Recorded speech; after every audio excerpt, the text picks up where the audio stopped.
Hello, Mark. I'm Emma, and my student number is 46. My current level is sophomore.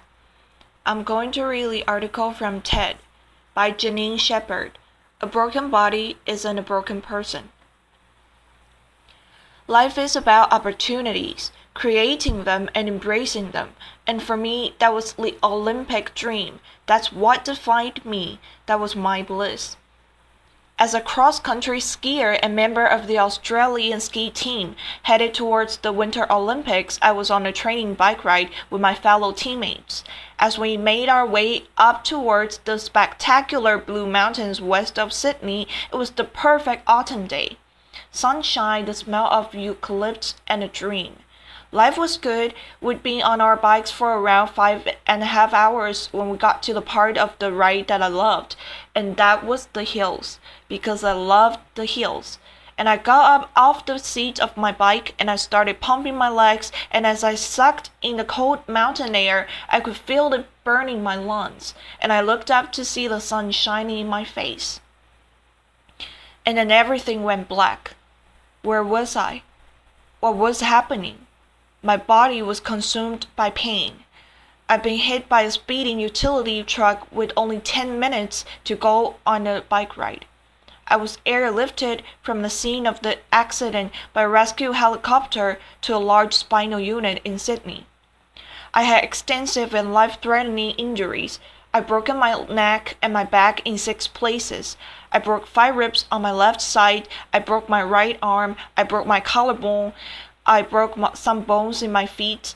My whole right side was ripped open, filled with gravel. My head was cut open across the front, lifted back, exposing the skull underneath. I had head injuries. I had internal injuries. I had massive blood loss. In fact, I lost about 5 liters of blood, which is all someone my size would actually hold. By the time the helicopter arrived at Prince Henry Hospital in Sydney, my blood pressure was 40 over nothing. I was having a really bad day. For over 10 days, I drifted between 2 dimensions. I had an awareness of being in my body, but also being out of my body, somewhere else, watching from above as if it was happening to someone else. Why would I want to go back to a body that was so broken? But this voice kept calling me. Come on, stay with me. No, it's too hard. Come on, this is our opportunity. No, the body is broken. It can no longer serve me. Come on, stay with me. We can do it. We can do it together. I was at a crossroads. I knew if I didn't return to my body, I'd have to leave this world forever. It was the fight of my life. After 10 days, I made the decision to return to my body, and internal bleeding stopped. The next concern was whether I would walk again, because I was paralyzed from the waist down. They said to my parents the neck break was a stable fracture, but the back was completely crushed. The vertebra at L1 was like you dropped a peanut, stepped on it, smashed it into the thousands of pieces. They'd have to operate. They went in, they put me on a beanbag. They literally cut me in half. I have a scar that wraps around my entire body. They picked as much broken bone as they could that had lodged in my spinal cord. They took out 2 of my broken ribs and they rebuilt my back. L1, they rebuilt it. They took out another broken rib. They fused T12, L1, and L2 together. Then they stitched me up. They took an entire hour to stitch me up. I woke up in intensive care, and the doctors were really excited that the operation had been a success because at that stage I had a little bit of movement in one of my big toes. And I thought, great, because I'm going to the Olympics. I had no idea. That's the sort of thing that happens to someone else, not me, surely. But then the doctor came over to me and she said, Janine, the operation was a success, and we picked out as much bone out of your spinal cord as we could, but the damage is permanent. The central nervous system nerves, there's no cure. You are what we call a partial paraplegic, and you'll have all of the injuries that go along with that. You have no feeling from the waist down, and at most you might get 10 or 20% return. You'll have internal injuries for the rest of your life. You'll have to use a catheter for the rest of your life. And if you walk again, it will be with calipers and a walking frame. And then she said, Janine, you'll have to rethink everything you do in your life because you're never going to be able to do the things you did before. I tried to grasp what she was saying. I was an athlete. That's all I knew. That's all I'd done. If I couldn't do that, then what could I do? And the question I asked myself is, if I couldn't do that, then who was I? They moved me from intensive care to acute spinal. I was lying on a thin, hard spinal bed. I had no movement in my legs. I had tight stockings on to protect from blood clots. I had one arm in plaster, one arm tied down by drips. I had a neck brace and sandbags on either side of my head, and I saw my world through a mirror that was suspended above my head. I shared the ward with 5 other people, and the amazing thing is that because we were all lying paralyzed in a spinal ward, we didn't know what each other looked like. How amazing is that? How often in life do you get to make friendships judgment-free, purely based on spirit? And there were no superficial conversations as we shared our innermost thoughts, our fears, and our hopes for life after the spinal ward. I remember one night, one of the nurses came in. Jonathan was a whole lot of plastic straws. He put a pile on top of each of us, and he said, start threading them together. Well, there wasn't much else to do in the spinal ward, so we did. And when we'd finished, he went around silently and he joined all of the straws up till it looped around the whole world. And then he said, okay, everybody, hold on to your straws. And we did, and he said, right, now we're all connected. And as we held on and we breathed as one, we knew we weren't on this journey alone. And even lying paralyzed in a spinal ward, there were moments of incredible depth and richness, of authenticity and connection that I had never experienced before. And each of us knew that when we left the spinal ward, we would never be the same. After 6 months, it was time to go home. I remember Dad pushing me outside in my wheelchair, wrapped in a plaster body cast, and feeling the sun on my face for the first time. I soaked it up, and I thought, how could I ever have taken this for granted? I felt so incredibly grateful for my life. But before I left the hospital, the head nurse had said to me, Janine, I want you to be ready, because when you get home, something's going to happen. And I said, what? And she said, you're going to get depressed.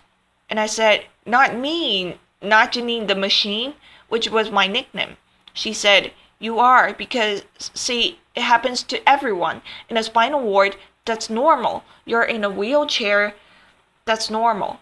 But you're going to get home and realize how different life is. And I got home and something happened.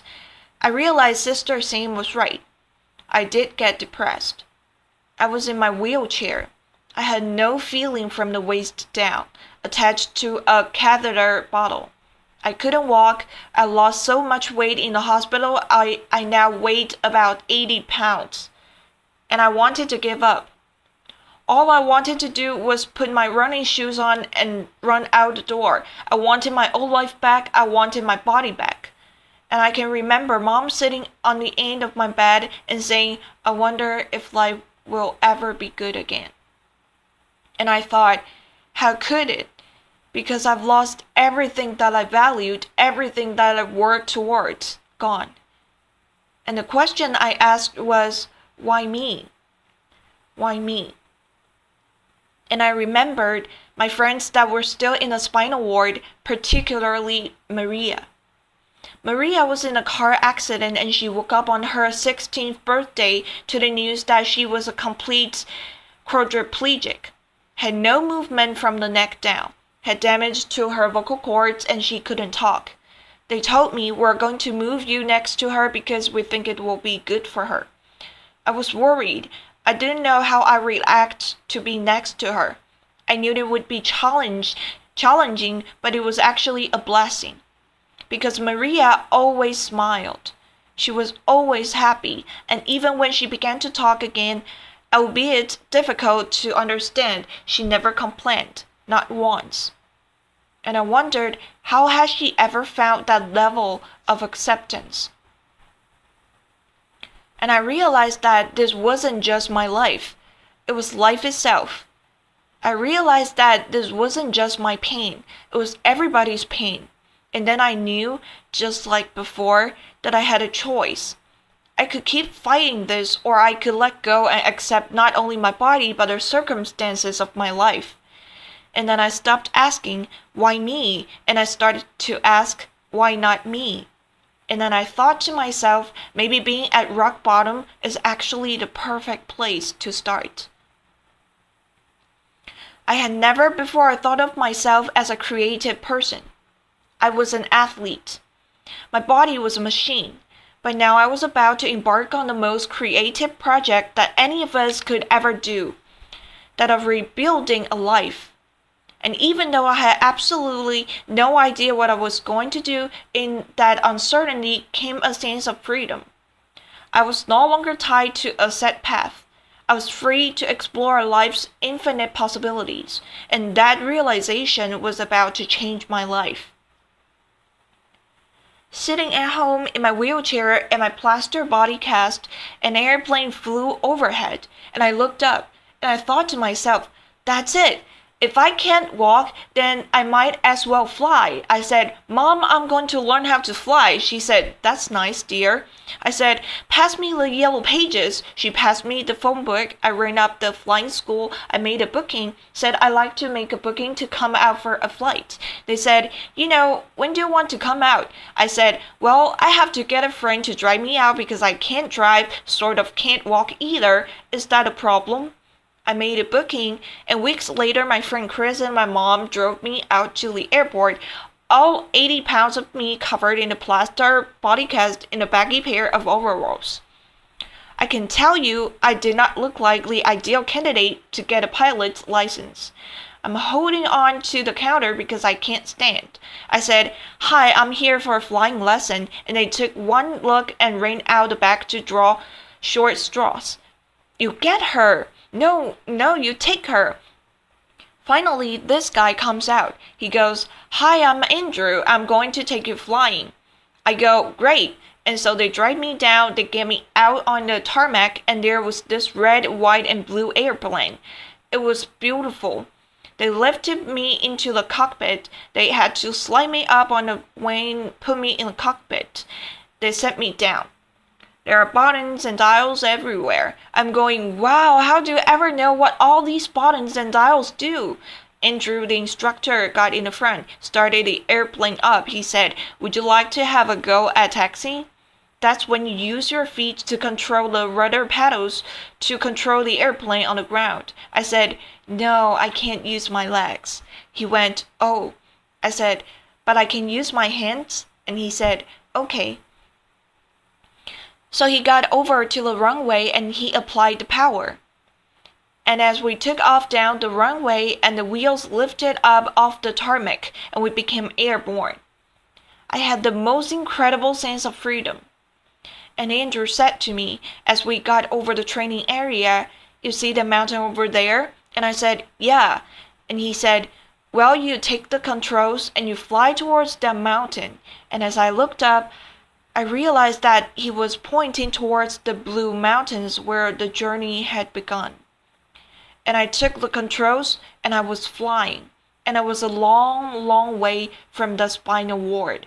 And I knew right then that I was going to be a pilot. Didn't know how on earth I'd ever pass a medical.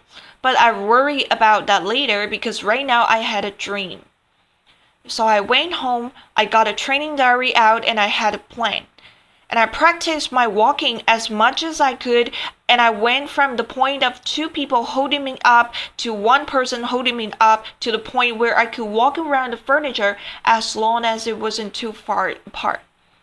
And then I made great progression to the point where I could walk around the house holding onto the walls like this, and Mom said she was forever following me, wiping off my fingerprints. But at least she always knew where I was.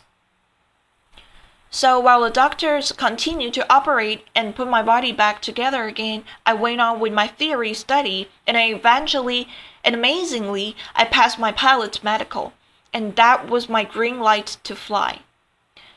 And I spent every moment I could out at that flying school, way out of my comfort zone, all these young guys that wanted to be Qantas pilots, and little old hop along me in first my plaster cast, and then my steel brace, my baggy overalls, my bag of medication and catheters, and my limp. And they used to look at me and think, oh, who is she kidding? She's never going to be able to do this. And sometimes I thought that too. But that didn't matter, because now there was something inside that burned that far outweighed my injuries. And little goals kept me going along the way. And eventually I got my private pilot's license, and then I learned to navigate, and I flew my friends around Australia. And then I learned to fly an airplane with 2 engines, and I got my twin engine rating. And then I learned to fly in bad weather as well as fine weather and got my instrument rating. And then I got my commercial pilot's license, and then I got my instructor rating. And then I found myself back at the same school where I'd gone for that very first flight, teaching other people how to fly, just under 18 months after I left the spinal ward. And then I thought, why stop there? Why not learn to fly upside down? And I did. And I learned to fly upside down and became an aerobatics flying instructor. And Mom and Dad never been up. But then I knew for certain that although my body might be limited, it was my spirit that was unstoppable. The philosopher Lao Tzu once said, when you let go of what you are, you become what you might be. I now know that it wasn't until I let go of who I thought I was that I was able to create a completely new life. It wasn't until I let go of the life I thought I should have that I was able to embrace the life that was waiting for me. I now know that my real strength never came from my body, and although my physical capabilities have changed dramatically, who I am is unchanged. The pilot light inside of me was still a light, just as it is in each and every one of us. I know that I'm not my body, and I also know that you are not yours. And then it no longer matters what you look like, where you come from, or what you do for a living. All that matters is that we continue to fan the flame of humanity by living our lives as the ultimate creative expression of who we really are. Because we are all connected by millions and millions of straws, and it's time to join those up and to hang on. And if we are to move towards our collective bliss, it's time we shed our focus on the physical and instead embrace the virtues of the heart. So raise your straws if you'll join me. Thank you. Thank you.